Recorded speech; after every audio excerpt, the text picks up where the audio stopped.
오늘 본문은 예수님께서 이 세상에 일이 한두 개겠습니까? 근데 예수님께서 이 세상의 일을 딱 두 가지로 축약을 하십니다. 그래서 여러분들은 오늘의 이 말씀을 듣고 여러 가지 일을 선택하지 마시고 오늘 예수님께서 딱 두 가지만 말씀을 하세요. 이 세상에 두 가지 일밖에 없다라는 거예요. 그 두 가지 일 중에서 한 가지 너희들이 선택하라고 주님이 초대하십니다. 그 두 가지 일을 예수님께서 어떻게 나누시냐면 어둠에 잡히는 일이 있고 생명의 빛을 얻는 일 두 가지밖에 없다 그래. 이 세상에는 간단하죠, 그죠? 인생 간단한 겁니다. 어둠에 잡히는 일을 선택할 것이냐, 생명의 빛을 얻는 일을 선택할 것이냐, 그 두 가지밖에 없다라는 거예요. 오늘 주님께서 간음 중 현장에서 잡힌 여인을 통해서 주님은 우리들에게 그 두 가지 일들 중에서 한 가지를 선택하는데 뭐를 선택하라고 초대하시겠어요? 나를 따르라고 초대를 하시죠. 자, 오늘 본문 말씀 여러분들 한두 번 읽으셨겠어요? 설교 한두 번 들으셨겠어요?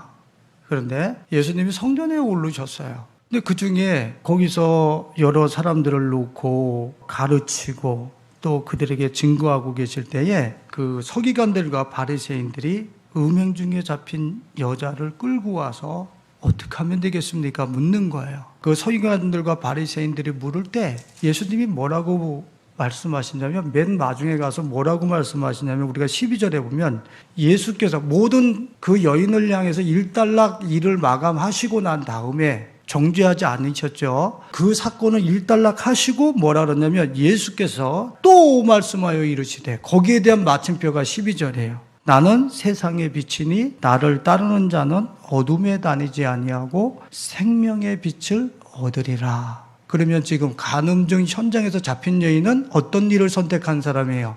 어둠의 일을 선택한 사람이라는.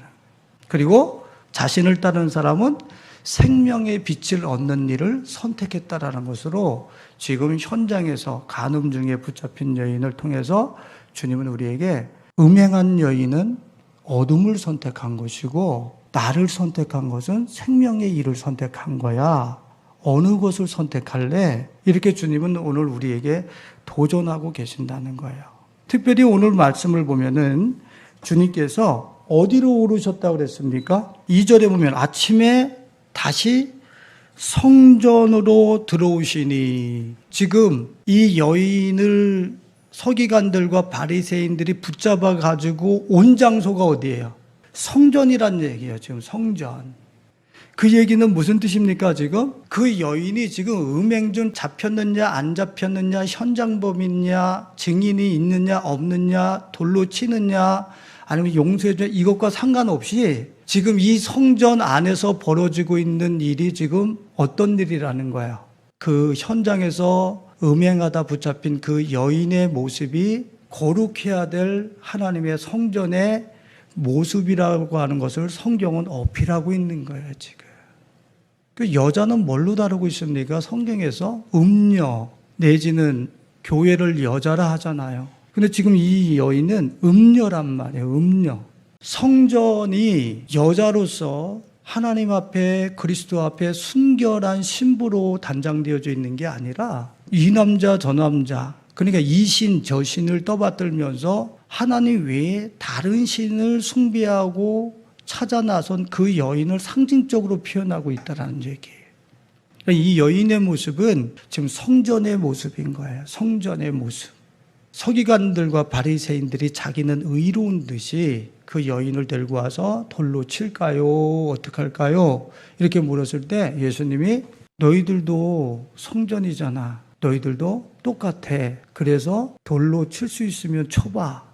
이렇게 말씀하신 거죠. 정죄하려고 하는 너희들도 똑같다는 얘기예요. 왜? 지금 예루살렘 성전도 성전이지만 주님이 이 성전을 좀 더 소급하고 확장시켜서 어디로 가지고 가십니까? 너희 몸은 하나님의 성전이라 그랬잖아요. 여러분들의 몸은 하나님의 성전이라고요.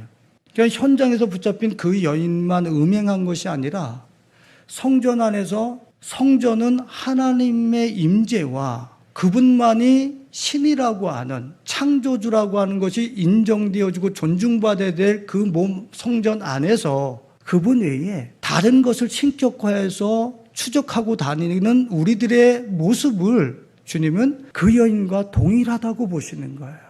오늘 특별히 주님께서 이 간음증 붙잡힌 여인을 통해서 어둠의 일을 폭로하고 계시죠. 자, 이 어둠의 일, 주님을 따르지 않고 그 성전이 선택했던 그 어둠의 일, 그것이 뭐였어요? 그 여인이 선택했던, 음행한 여인이 선택했던 그 일이 대체 뭐였어요? 여기서는 불륜이었었지만 예수님이 성전에 오르실 때에 그 오르셔서 하신 작업이 뭐예요? 성역이. 돈 바꾸는 자들 내어 쫓는 거였었잖아요. 성전이 돈을 버는 기능으로 전락이 돼버렸다니까요, 성전이. 여러분 잘 들으셔야 돼요. 여러분들이 이 패러다임과 세계관이 바뀌질 않으면 안 돼요. 그거는 구원과 상관없을 수도 있어요. 그래서 이런 말씀을 주님이 자꾸 주시는 거예요. 성전에 어떤 사람들이 있었어요? 돈 바꾸는 사람들. 그거 뒤집어 엎으셨잖아요, 주님이요. 성전은 기도하는 곳이지, 나만 있는 곳이지, 너의 몸은 돈 바꾸는 기능을 하는 그런 존재가 아니야. 주님이 뒤집으셨단 말이에요. 그 이스라엘 백성들이 하나님의 백성임에도 불구하고 계속해서 추적했던 게 뭔 줄 아세요? 바알리즘이란 말이에요. 바알리즘이라는 것은 풍류의 신이에요. 돈을 신격화해서 따랐다는 얘기예요. 우리 교회를 한번 돌아보세요. 교회 나오면 돈 많이 버는 거, 사업 잘 되는 거, 집 좋은 거 사서 이사 가는 거, 이걸 축복이라고 얘기를 하고 있어요. 주님이 들어오시면요, 뒤집어 엎을 거예요. 이게 성전 아니야. 이거 성전 아니야. 우리가 살아가고 있는 일주일 동안 예배 드리는 거 싹 빼놓고 모든 나의 심혈을 기울여서 벌어대고 있는 그 돈을 향한 우리의 이 몸의 그 속도, 그런 어떤 선택들, 이걸 보고 내가 너를 돈 버는 기계로 만들었냐? 주님은 뒤집어 엎을 거예요. 근데 우리는 그렇게 살면서 우리가 음행하고 있는 줄 몰라. 그게 정상인 줄 아는 거예요. 정상인 줄 알아. 제가 어제 우리 든든한 나라 학생들한테 그런 얘기를 했어요. 야, 돈이 중요하냐? 네 몸이 중요하냐? 그랬더니 애들이 몸이 중요하대요. 그럼 실제적으로는 돈을 막 써, 몸을 막 써. 물어봤더니 지인이가 돈을 조심스럽게 쓴대요. 네 몸은 그랬더니 막 써요.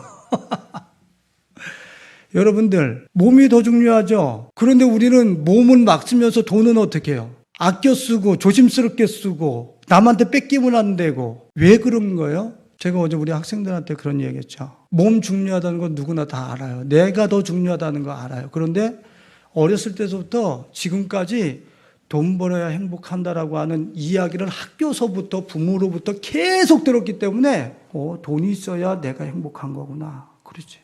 돈이 있어야 내가 행복한 거구나. 그러니까 내가 행복하려면 돈이 있어야 되고 돈을 더 많이 들어가지고 돈이 더 중요해 나보다. 그래서 돈 쓸 때는 조심스러워. 내 몸 쓸 때는 막 써버려. 제가 우리 학생들한테 이야기했죠. 이번에 다니엘 기도회에 앤디 황이라고 하는 그 교수가 나하고 똑같은 이야기 하더라고. 여러분들에게 한 달란트라고 하는 것은 16억에서 20억이 여러분들에게 기본 자산으로 주어졌다는 거예요. 근데 자기 몸에 대한 가치는 한 개도 모르고 그저 여기 100만 원, 1000만 원, 지금 20억을 기본 자산으로 줬다니까 한 달란트는 거기에 대한 거는 배워보지를 않았어요. 그래가지고 자기 몸의 이 가치에 대해서는 배워서 이걸 잘 활용하면 기본 자산 20억이네. 이거 그냥 사라지는 거 아니야? 그냥 죽을 때까지 가만히 그냥 봉사만 하면서 살아도 되는 거 아니야? 이런데 자기의 몸에 대해서 배워보지 않고 그저 돈 버는 방법, 돈을 많이 벌어야 된대. 이런 교육만 받았으니 우리 몸이 돈 버는 그런 기능으로 바뀌어버렸다니까. 돈 버는 기능으로. 내가 너 돈 버는 기계로 만들었냐? 돈이나 쫓아다니는 기계로 만들었냐? 주님이 들으셨을 때는, 보셨을 때는 참 안타까운 일이죠. 나보다 돈이 더 중요한 시대가 되어버렸어요. 성전이, 여러분들의 몸이 돈 버는 기계로 바뀌어버렸다니까요. 이거 충격받으셔야 돼요. 우리 성도님들 패러다임과 세계관이 바뀌어야 돼요. 그거 깨져야 되는 거예요.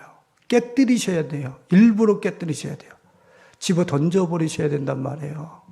조금 아까 제가 말씀드렸던 미국 커넬 대학교의 한국 캠퍼스 상담학 교수님이시더라고요. 앤디 왕 교수라고. 근데 그분이 공부도 지지리도 못했는데 미국에 가가지고 골드만삭스라고 하는 그런 어떤 그 펀드, 돈에 대한 투자 이런 회사에 어떻게 들어가게 돼가지고 그 가치에 자신의 삶이 아주 그냥 부유하게 되어지는 그러한 시간표를 맞습니다.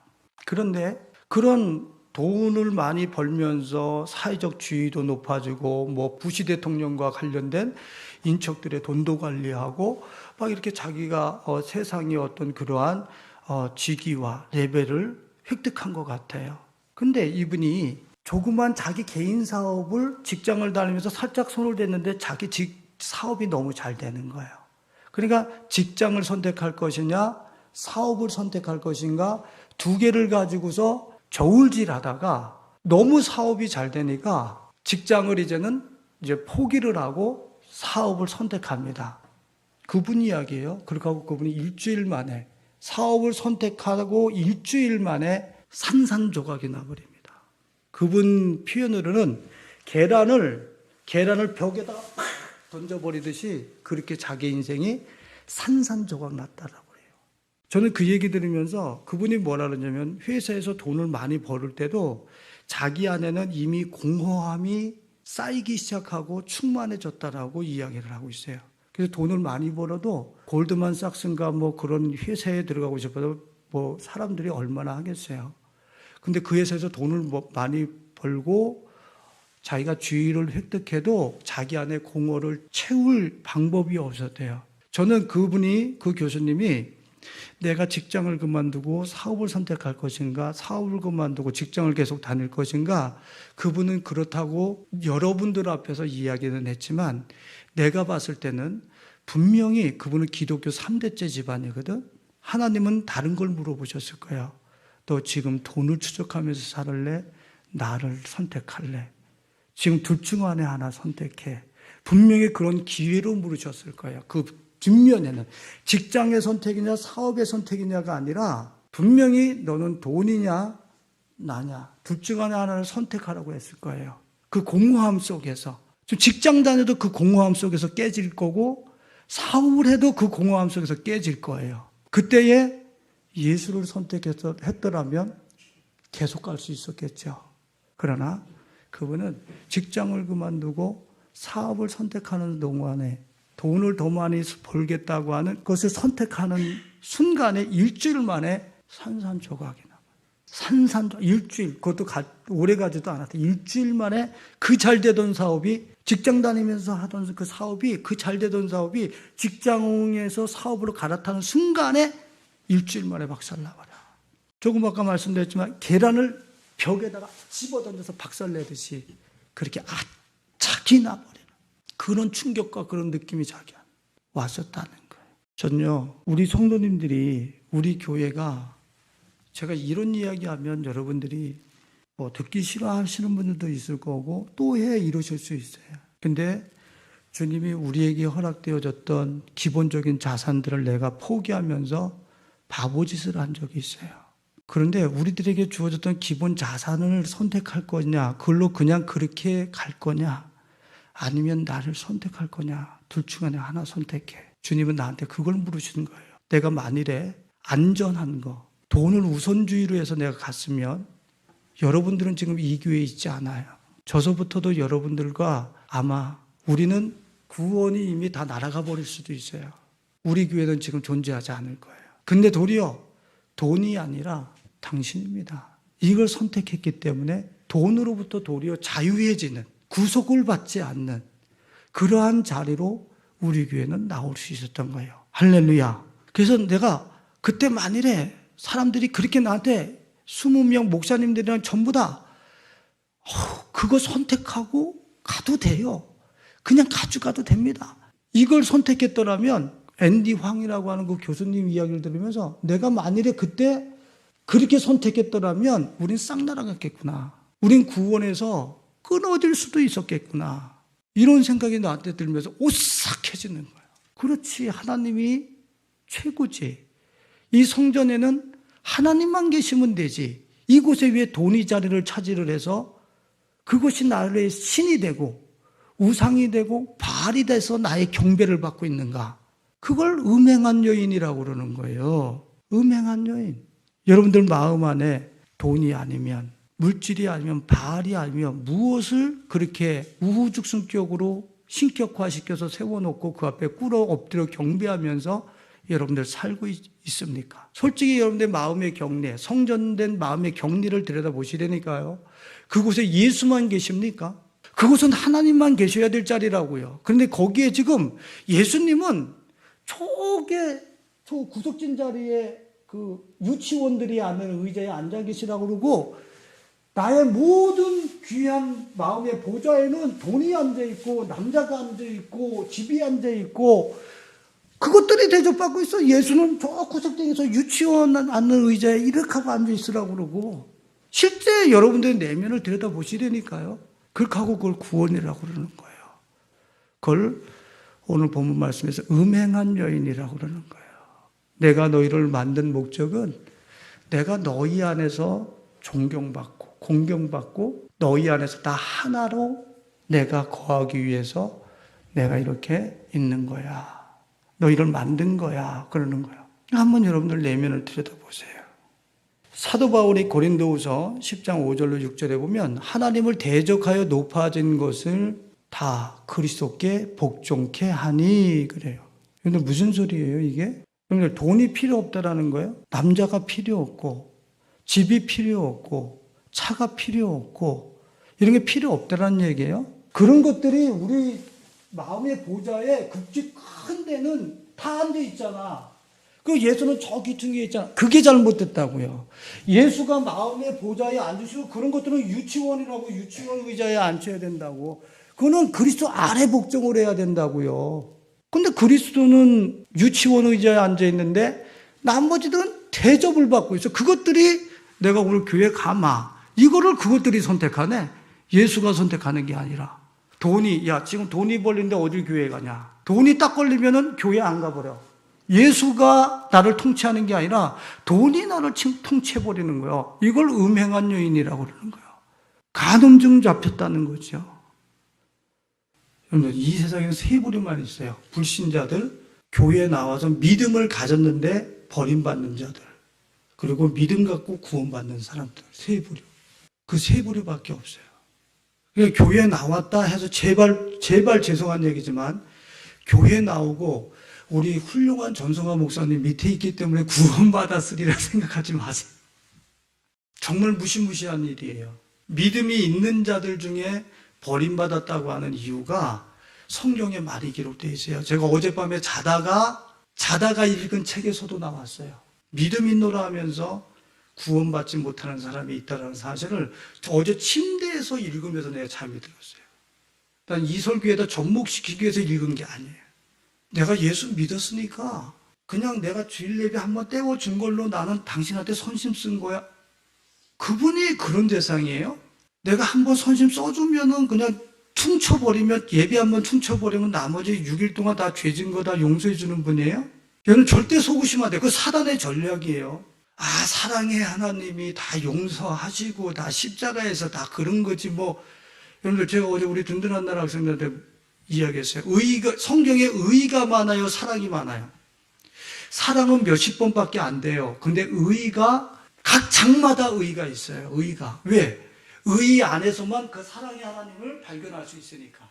의 안에서만 그 하나님의 영광을 볼 수 있으니까. 의 안에서만 구원받을 수 있으니까 의 그런단 말이에요. 근데 우리는 의는 행하지 않습니다. 사랑의 하나님이 다 용서하시지. 다 용서하시죠. 어디 안에서? 의 안에서. 우리는 내 마음의 보좌를 들여다보면서요, 내가 이분이 정말 내 마음에 나 이 성전된 이 몸에 통치자로, 왕으로 이분이 내 안에 앉아 계시는가. 이거 진짜로 우리는 진지하게 돌아보셔야 돼요. 예수님이 나를 통치하신단 말이에요. 목사님이 나한테 기분 나쁜 소리 하니까, 교회 와서 충성할 만하겠어? 목사님이 여러분들의 무슨 왕입니까? 예수가 왕이지. 예수가 왕이면 마음이 흔들리지 않아요. 그분의 통치 아래서 내가 책망받을 것을 받았나 보다. 내가 낮아져야 되나 보다. 그분의 통치 안에서 그렇게 하지, 그분의 보호자를 뒤집어 엎으면서 자기를 주장하지 않아요.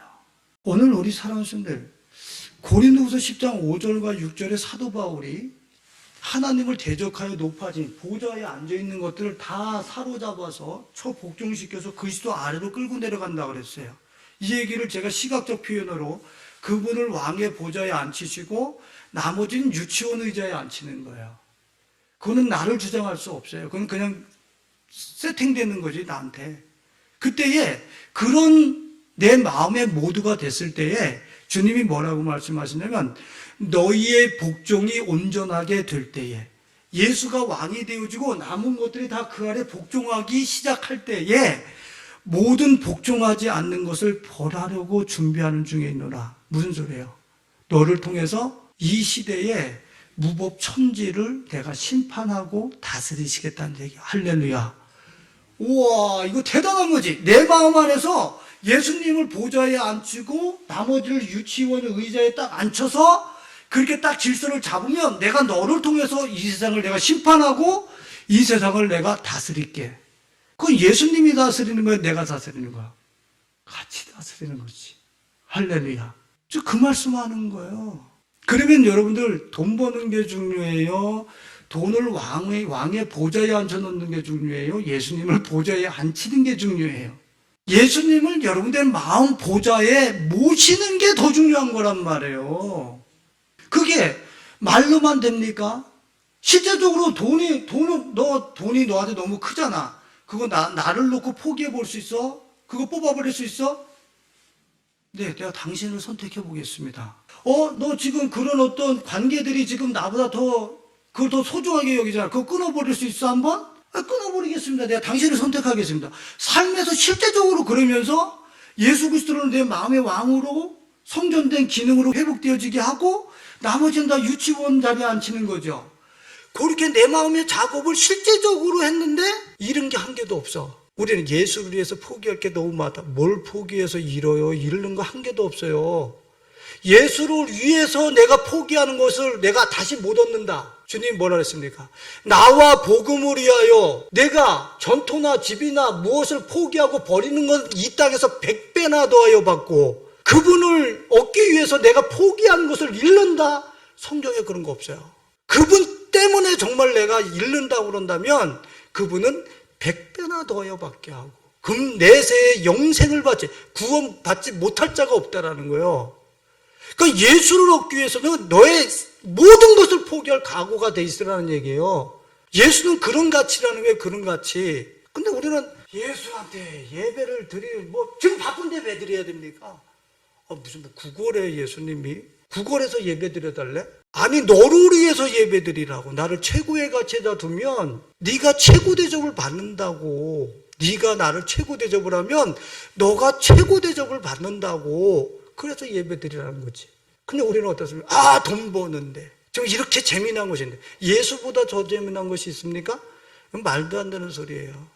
예수는 재미없는 분입니까? 재미의 탑이 예수예요. 돈의 탑이 예수예요. 예술의 탑이 예수예요. 과학의 탑이 예수예요.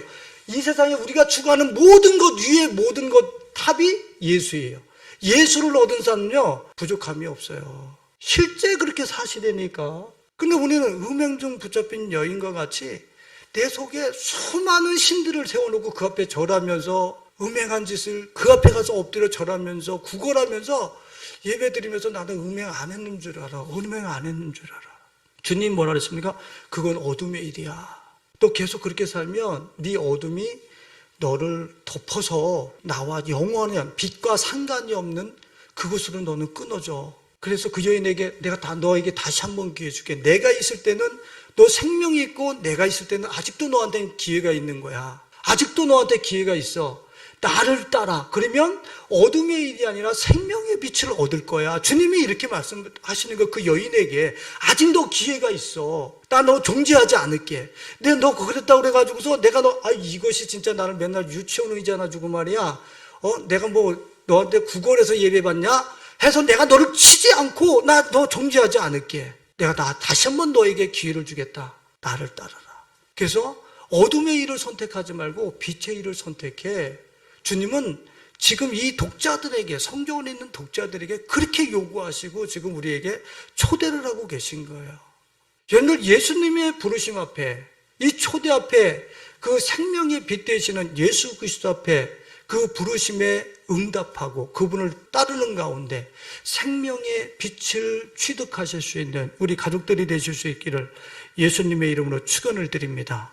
영적인 음행을 지금 제가 다뤘는데 육적 음행은 제가 다루지 않겠어요. 왜요? 영적 음행을 하는 사람, 지금 예수님이 마음의 보좌에 계시지 않는 사람은 100% 육적 음행에 100% 빠지게 돼 있습니다. 그것은 따라오게 돼 있는 거예요. 절대 거기서 스스로가 나는 성적으로 순결합니다, 깨끗합니다. 속에 들어가 보면 다 똑같아요. 주님이 너 이 소기관들을 바리시는데 얼마나 의로운 사람들이야. 죄 없으면 돌로 쳐. 저 애들 보고 너희도 돌로 쳐. 없으면 돌로 쳐. 아무도 못 쳐. 왜요? 똑같아요. 마음속에 들어가면 똑같단 말이에요. 근데 제가 지금 이거는 다루지 않겠어요. 뭐가 여러분들한테 질서가 잡히면 이 육적 음행이 해결이 되느냐? 영적인 음행이 여러분들의 마음 안에서 예수님이 보좌에 서시고 앉으시고 다른 것들이 그 아래 유치원 의자에 앉기 시작하면 육적 음행은 끊어지게 되어 있는 거예요. 이 기본적인 질서가 우리 성도님들 것이 되실 수 있기를 예수님의 이름으로 축원을 드립니다. 왜 육적 음행을 안 다루고 넘어갔냐면 지금 생명의 빛을 얻으리라 예수 얘기를 해야 되기 때문에 그런 거예요. 그거 얘기하면 이제 설교가 끝나야 되니까. 그건 다음에 제가 다뤄드리겠습니다. 근데 주님이 그러면 너희들은 어둠의 일인 그 영적 음행의 일을 더 이상 선택하지 말고 생명의 빛을 얻는 나를 선택해서 나를 따르라고 12절에서 지금 말씀하시고 계신 거예요.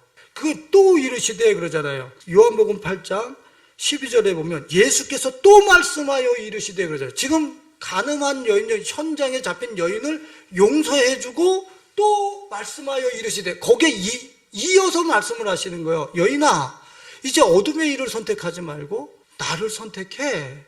이렇게 주님이 말씀하시는 거예요. 지금 또 말씀하여 이르시되 나는 세상의 빛이니 나를 따르는 자는 어둠에 다니지 아니하고 생명의 빛을 얻으리라 그러는 거예요. 내가 네 마음속에 이미 마음의 보좌 위에 보좌에다가 막 헐크러진 거, 어질러진 거, 뒤집어진 거, 도대체 내가 질서를 잡을 수 없는 거, 너가 나를 선택해서 따라오면 내가 그거 다 질서정연하게 고쳐줄게. 너가 그런 마음만 원함을 가지고 내게 나와서 나를 따라오면 내가 너의 마음에 그 우상들의 난립들, 그 육적, 영적 음행들 내가 전부 다 치료해서 내가 너를 순결한 처음 여자와 같이 내가 너를 세워줄게. 주님이 지금 그렇게 초대를 하시고 계신 거예요. 그 현장에서 붙잡힌 그 여인에게 내가 너 새 것 만들어줄게. 그러는 거죠. 무슨 소리입니까? 예수님이 이 군중들이 나와가지고 이 여인이 현장에서 가늠하다 붙잡혔는데 율법과 모세는 돌로 치라는데 당신은 어떻게 하겠습니까? 그랬더니 예수님이 갑자기 허리를 수그리고 막 쓰다 일어나서 너희들이 죄 없는 자가 돌로 치라고 또 써. 이게 무슨 퍼포먼스예요?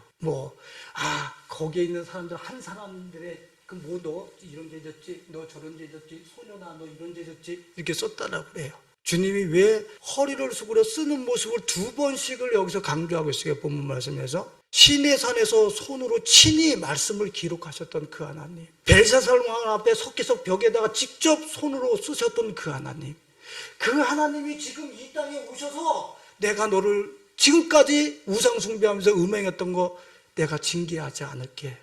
이제 내가 너를 용서해 줄게. 내가 그 하나님이야.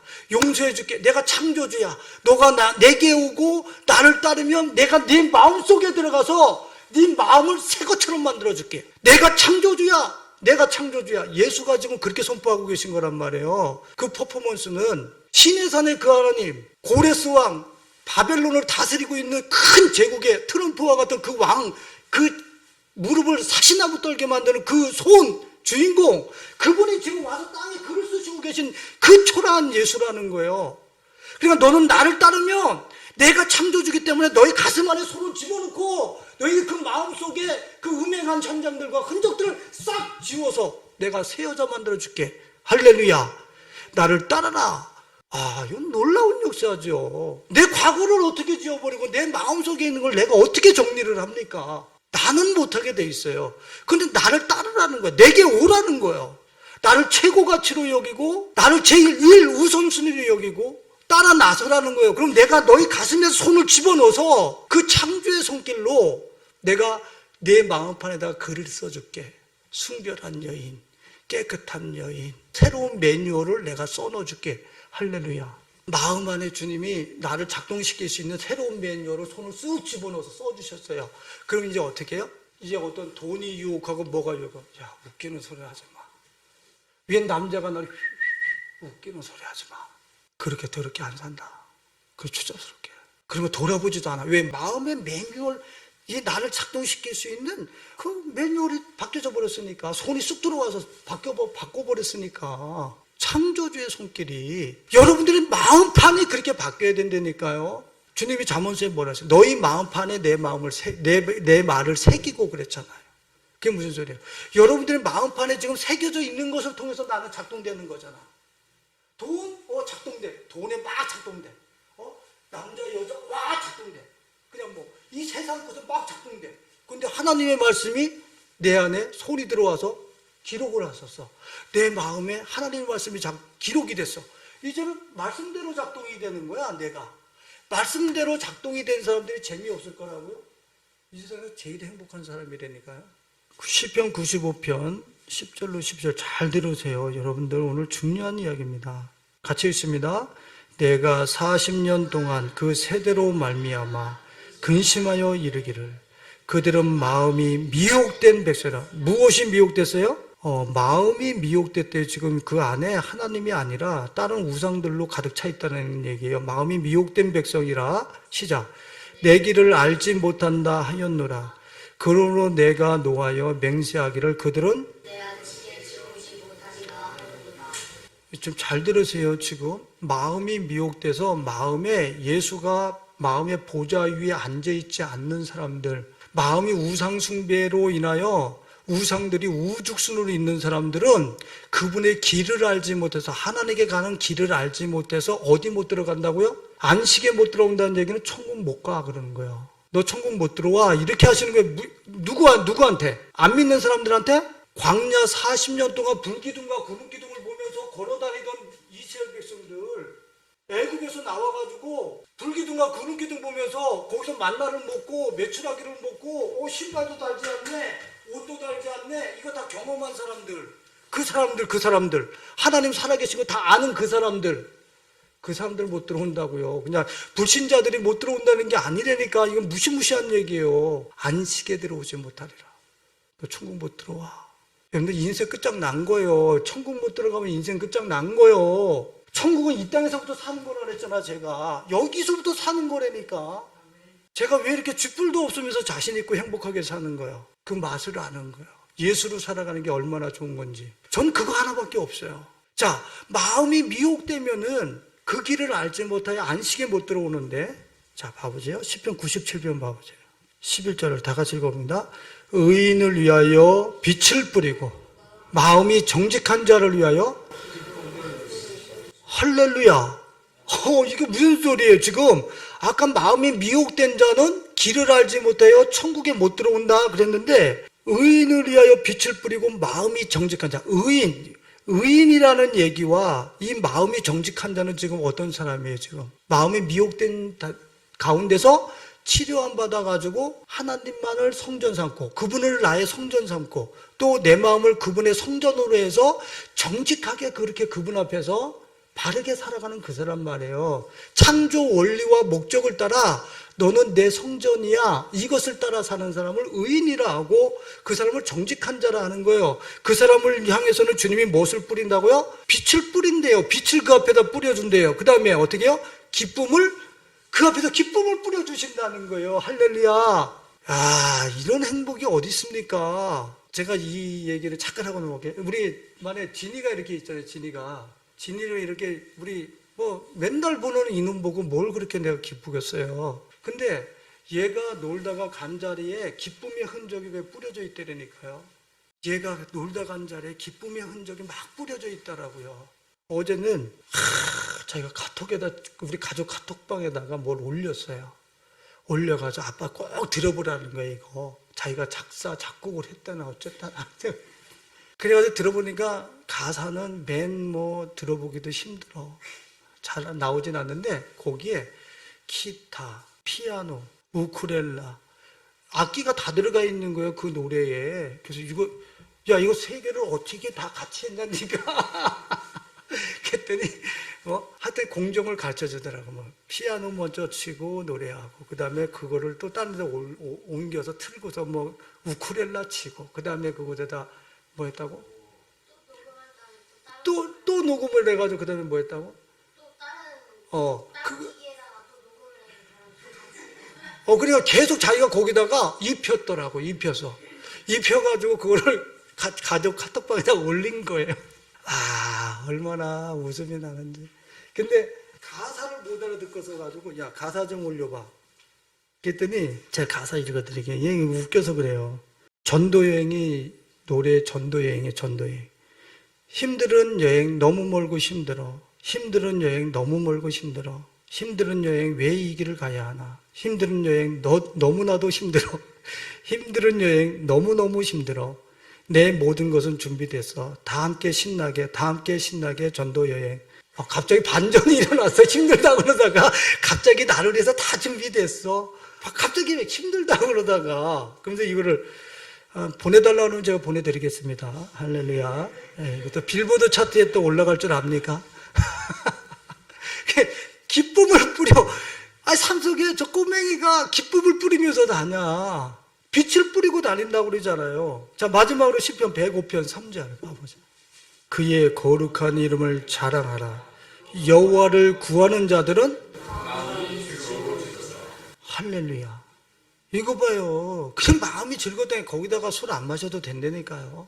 그곳에 마음의 즐거움을 더하기 위해서 다른 거 필요 없다니까요. 그냥 있으면 하는 거고 없으면 안 해도 된다니까요. 혼자 자족한다니까요. 혼자 만족한다고요. 그냥 누구 안 쫓아다녀도 돼. 그 마음, 여호와를 구하는 자는 마음이 즐거울지로다. 여러분들 마음만 즐거우면 뭐예요? 주님, 목사님 돈도 있어야 되고 집도 있어야 되고. 제발 그런 소리 하지 말라니까. 이 마음이 즐겁다, 기쁨을 뿌린다라는 것은 무엇이 회복되는 거예요? 에덴 동산이 기쁨의 동산이 되니까요. 할렐루야. 그러니까 내 마음이 미혹된 데서 돌이켜 예수를 따르면서 이제 음행한 삶 살지 않겠습니다. 당신을 제일 우선순위로 당신을 내 마음의 보좌에 모셔드리고 당신의 통치 아래 살아보겠습니다. 다른 것들은 다 당신 보좌 앞으로 내 끌어내려 보겠습니다. 믿음의 결단을 가져 그분을 따라 나서면 생명의 빛을 얻으리라. 에덴